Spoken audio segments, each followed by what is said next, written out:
Hello dears, today I am going to explain you about the equations of motions and their derivation with the help of graph. Is that done?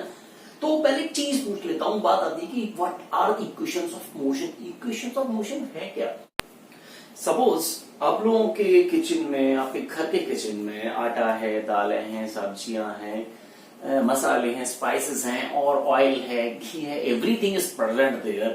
But if someone don't know how to cook them, then how can the food be made? खाना कैसे बनाया जाएगा? लेकिन बात आती है वही चीज यहां पर है. So suppose if we want to solve the problems based on motion, then we know the relationship between the various parameters of motion. अगर हम चाहते हैं कि मोशन से संबंधित हमारे डाउट्स, हमारी प्रॉब्लम्स सॉल्व हो जाएं, तो उसके लिए हमें करना क्या होगा? We will have to specify the relation. We have to express the relation between the various parameters of motion. So parameters of motion? Yes. U, V, S, A and T. U, V, Z. Initial velocity, final velocity, distance, acceleration and time. यहाँ distance थोड़ा capital में बना देते हैं. ठीक.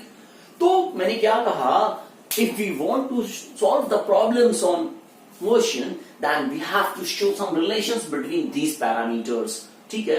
And the expressions which show the relation between these parameters are called equations of motion.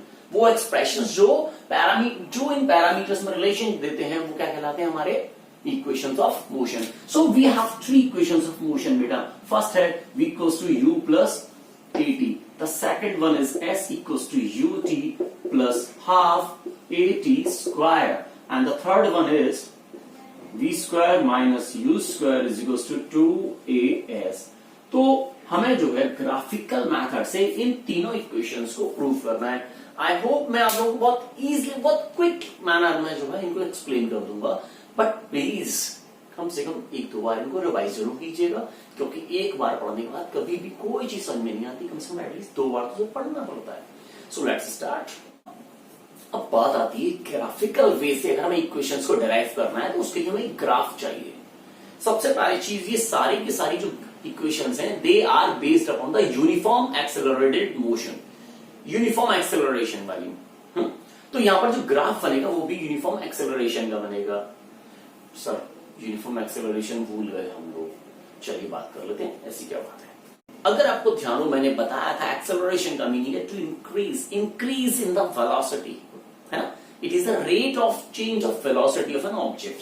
ठीक. तो अगर किसी ऑब्जेक्ट की वेलोसिटी इक्वल टाइम इंटरवल्स में इक्वल अमाउंट से बढ़ रही है, तो हम कहेंगे वो if the velocity of an object is increasing by equal amounts in equal intervals of time. क्या कहा? If the velocity of an object is increasing by equal amounts in equal intervals of time, then we say that the object is having uniform acceleration. ठीक है, समझने की कोशिश करते हैं. एक ऑब्जेक्ट है, वो पॉइंट ए से अपनी मोशन शुरू करता है अपना. यहां पर इसकी वेलोसिटी थी 0 मीटर पर सेकेंड, यहां पर हो गई 5 मीटर पर सेकेंड, यहां 10 मीटर पर सेकेंड, फिर 15 मीटर पर सेकेंड, 20 मीटर पर सेकेंड एंड देन 25 मीटर पर सेकेंड. टाइम कितना लगा? यहां भी 2 सेकेंड्स, ये टाइम भी 2 second, 2 seconds, 2 seconds and 2 second. यानी every 2 seconds the velocity is increasing by 5 meter per second. So the object is said to have uniform acceleration. बात समझ में आ गई. अब यूनिफॉर्म एक्सेलरेशन का जो ग्राफ था वो कैसा था, पिछले वीडियो में जाकर के देख सकते हैं. मैं बता रहा हूं, फिर भी अब बताने भी जा रहा हूं उसको.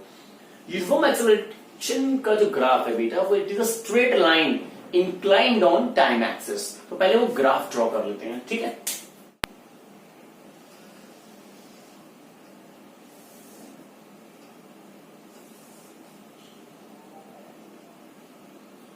ये एक्सिस कहलाती है हमारी टाइम एक्सिस और ये कहलाएगी वेलोसिटी एक्सिस. ठीक.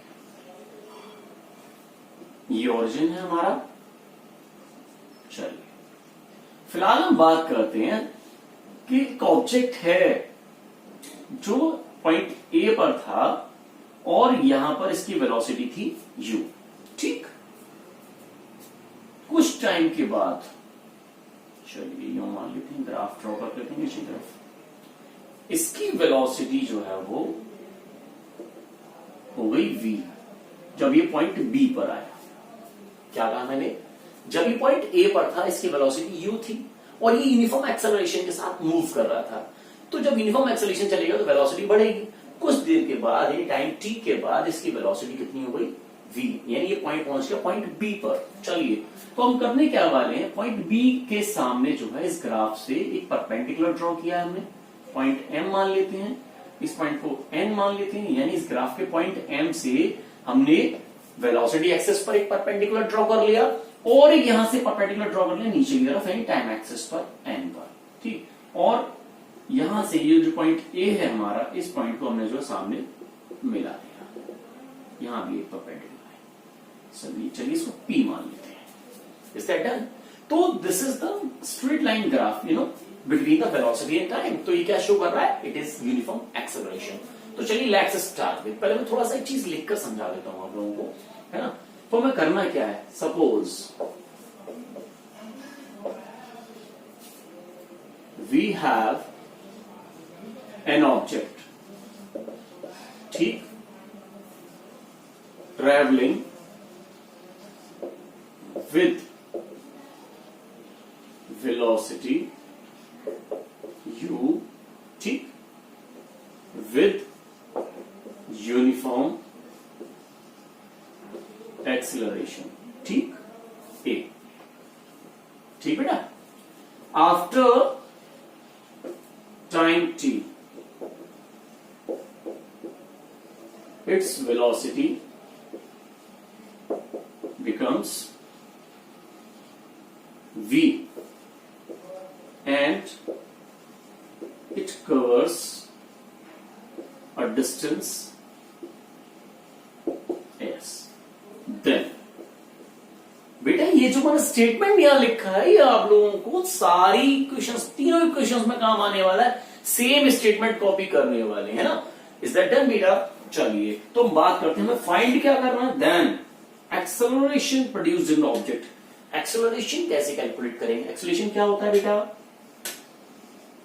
Rate of change of velocity, ठीक, बात समझ में आ गई। अब जरा ध्यान से देखें, पॉइंट M से बात करते हैं, तो इसकी फाइनल वेलोसिटी कितनी है बेटा? mn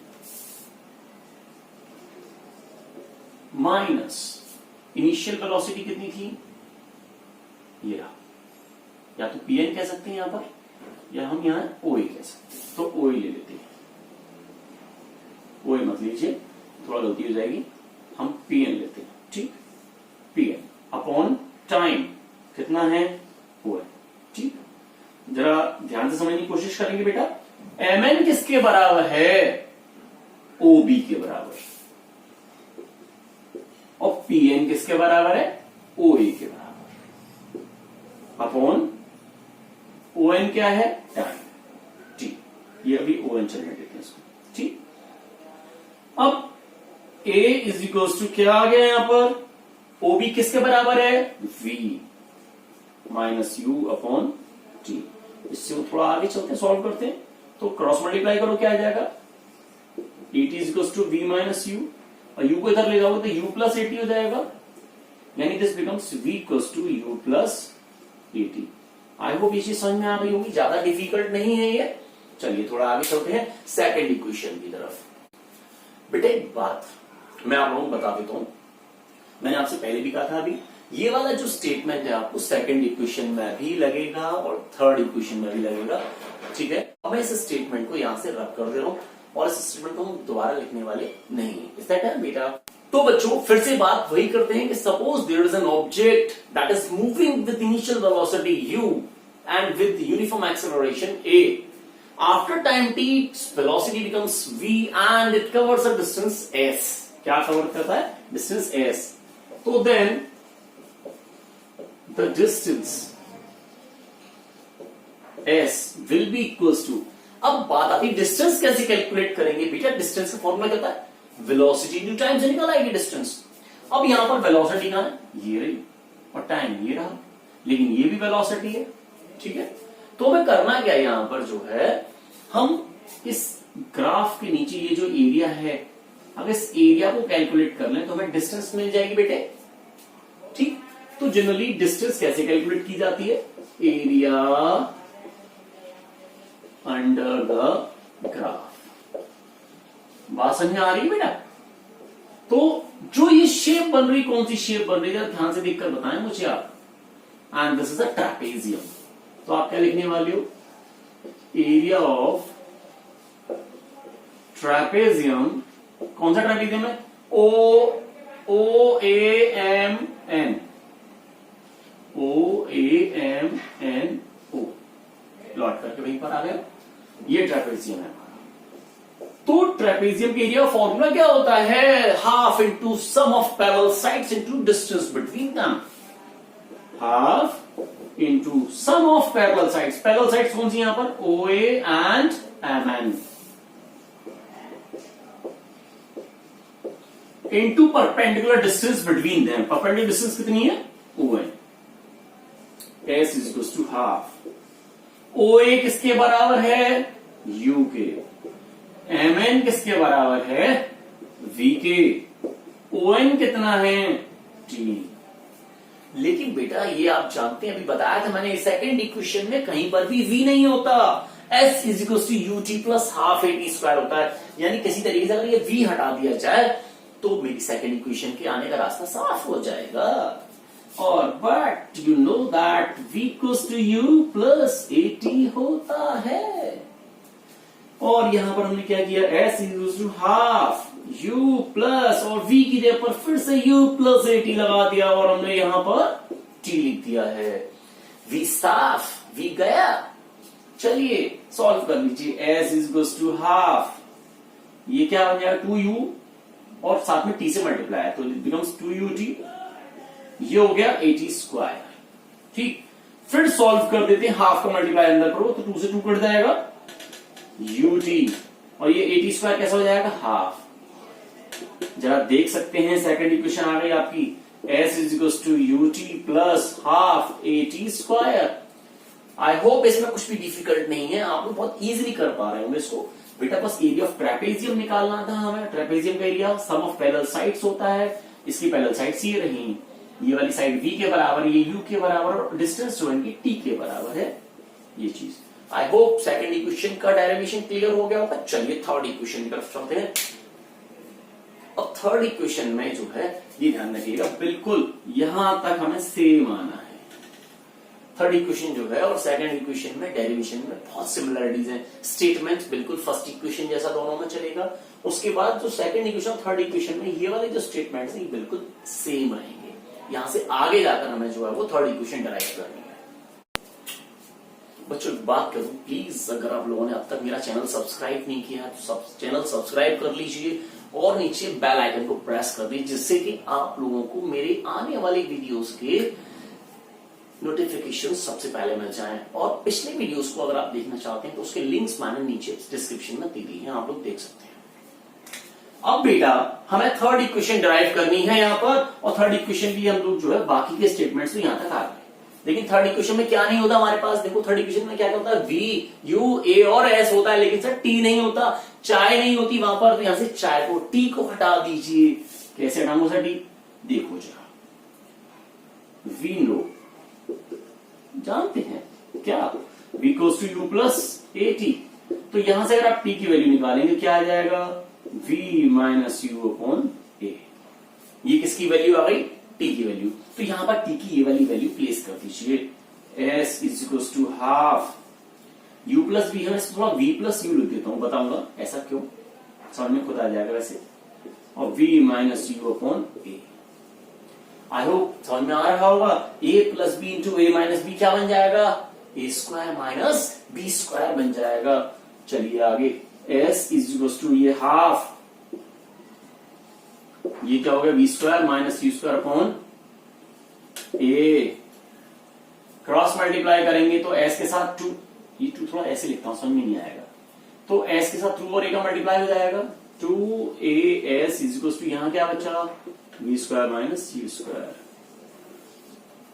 थर्ड इक्वेशन डराइव हो चुकी है.